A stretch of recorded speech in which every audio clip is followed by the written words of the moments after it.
powered by Reviting, streaming from the Reviting Digital Studio. It's the David Daily.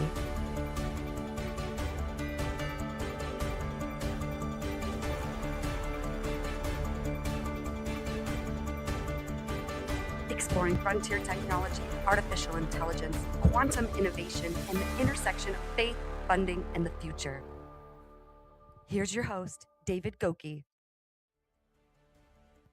Welcome. We are so excited to be here for yet another episode of The Daily Show. And this is the David Daily Livestream podcast. Folks, if you're tuning in for the first time, we've been here for that's exactly right, 12 days in a row. So excited. And I'm just going to say this, that it is a wonderful time to be here on the show. And, you know, every day when you wake up and you think about, okay, I'm curious about the current news or the current events, we always look to LinkedIn as our main source of current news and current events. And today we actually see a lot of new things happening in the LinkedIn news for December 12th. So I'm just going to go ahead and share my screen like I typically do during these segments. And by the way, if you're interested in joining this show, we would love to have you on the show. And if that's something you're interested in, then I would encourage you to jump along right now. Join us live every single day. Go to thedaviddaily.com and we'll show you exactly kind of what's going on. So I'm going to go ahead and show you the news source for the day and what we do each and every day. And today's Friday, so kind of taking it a little bit easy, relax. So this is exactly what we see on our LinkedIn newsfeed. So we have a new executive order. We have FAFSA highlighting low earnings, Tesla, the long road to Blockbuster, and Broadcom. Of course, you can click here and see more news. So we care about current events, hot topics, and all the things. We got into a little bit of trouble yesterday with talking about hot topics, but right here we have a new executive order which aims to create an AI standard. So this is very, very interesting. We have a new executive order, again, that's on the books for our President of the United States of America, who's basically said, hey, we're going to actually aim to curb individual states' power to regulate AI, and said that we actually need an overarching federal regulation standard for AI to keep its edge. And so each and every day we're looking at how the AI world is creating new standards. And of course, there's lots of news here. So that's just wonderful.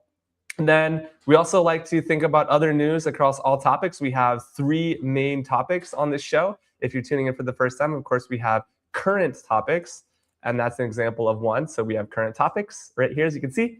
And we also have quantum topics, which is the second portion of our show. And then finally, we have AI and faith segment, which is a beautiful, wonderful segment.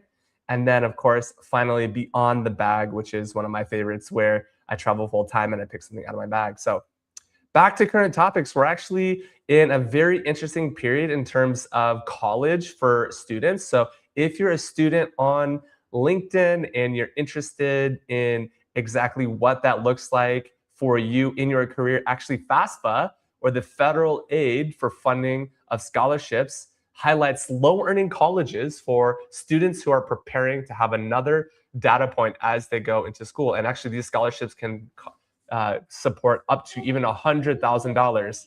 And at the end of the day, that is what we're focused on. And so that's actually just a wonderful show.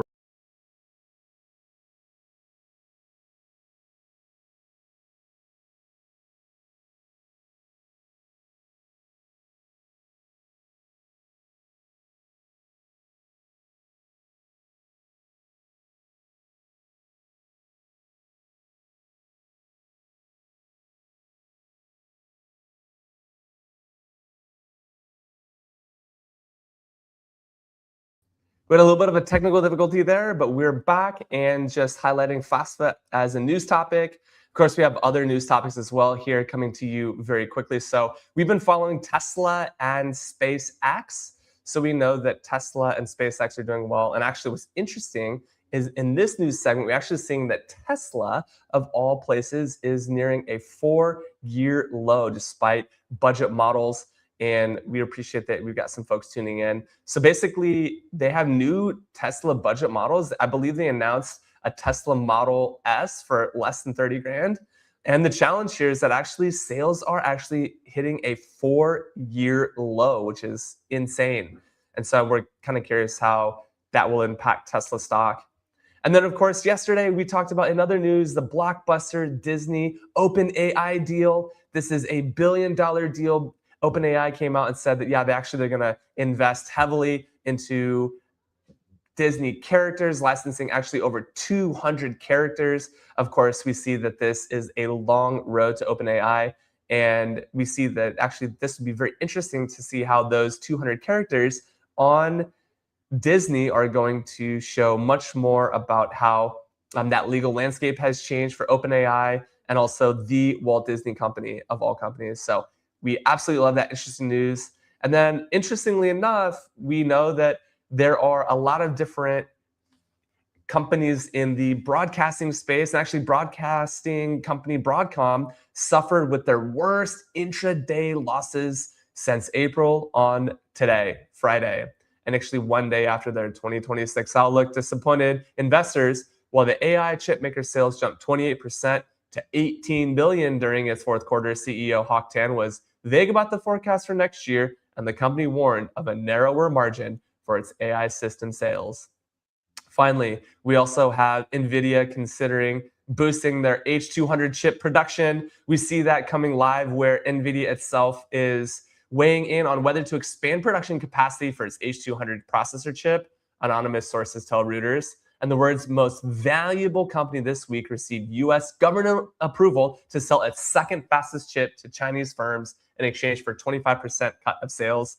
This is brand new, hot off the press. We see that foreign relations with China are actually heating up. And we actually see that this is bringing a huge aspect to the way that NVIDIA shows up in the current affairs of all of AI. And then, of course, we love to follow other technology updates. And if you're following Larry Ellison, we know that he took a 24 billion hit on Oracle, sliding shares plummeting today over $24.9 billion erased from market value after the company's earnings report, which showed that AI expenditures rose sharply. So we know that this is a huge downfall of the aspect for AI chips.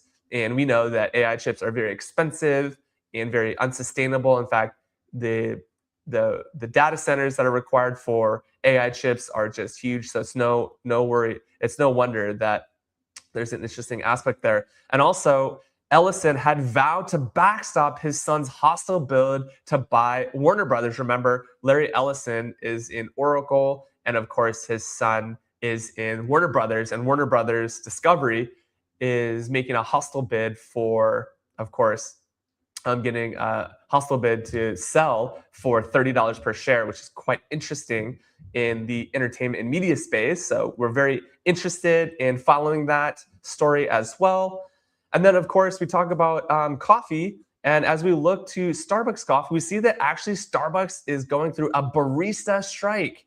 Starbucks has really struggled after the anti-Semitic news aspect, and many people are boycotting Starbucks altogether. Also, some might argue that the coffee is not the best tasting.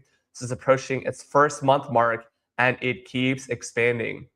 Starbucks Workers United says that over 3,800 baristas across 180 stores in 130 markets have been involved. And despite the walkout and growing support for it, Starbucks reports virtually no disruption. So if you're looking for that mint spice mocha latte this winter for the holiday season, you can rest assured that you will be able to see that. And very interestingly enough, we actually know that Starbucks is a massive chain. Of course, they've been resilient for decades, and being located in Washington State, it's one of my personal favorite companies. It's one of my favorites, and I absolutely love that. And in other news, we also have OpenAI launches 5.2 model. It's the best model yet for professional use. If you haven't tried this in ChatGPT or in your OpenAI workloads, check out the new ChatGPT 5.2. It is rivaling the latest across all AI, including building spreadsheets, creating presentations, and writing code. The new 5.2 is the latest version of the flagship artificial intelligence model that powers ChatGPT. It comes after CEO Sam Altman declared a code red to improve the chatbot in the face of competition coming across the states. And that is our current topics segment. Our next segment is about AI and faith. And really, it's just going to be today, it's going to be inviting you to be a part of our AI and faith organization. We love our AI and faith experts, and we have many events actually in the AI and faith world. So we actually have some upcoming events, which I wanted to showcase here. We have internal events, we have external events, and of course, we have our in-person events as well and our town hall. So I just want to highlight some of those right here. You can see we have an internal event, AI and Faith Looking Forward, featured on January 28th, none other than our very own Greg Kutsuna, who is our new executive producer and executive director. He will be sharing insights on exactly what is going on in the news for AI and faith. We're very excited about that. And then finally, the last segment of the show is Beyond the Bag. And it's one of my favorite segments of the show. Today, I'm actually bringing out my coffee cup, which says, I don't need Google because my father knows everything. I thought this might be kind of interesting and fun, but my father knows everything, so I don't even need Google. Maybe even ChatGPT would agree. Now I'm always taking a coffee cup with me on the road. And so this is one of my favorite coffee cups because it reminds me about not needing Google, and Google is kind of a behemoth. And so with that, I just want to also call out our guest for the David Daily Show. If you're interested in being on this show, it's a daily podcast, it's a daily live stream, the David Daily. Just go ahead and check out our show page where you can actually find out all about the show. I just want to say thanks to the people behind the scenes making this happen. You can actually get involved even as early as maybe even January or next week. So with that, I just want to sign off and say thank you so much for tuning into the show. We've got a lot of people joining today. This is a quick episode on Friday. Thank you so much. Tune in tomorrow for some more news. I will see you on the flip side.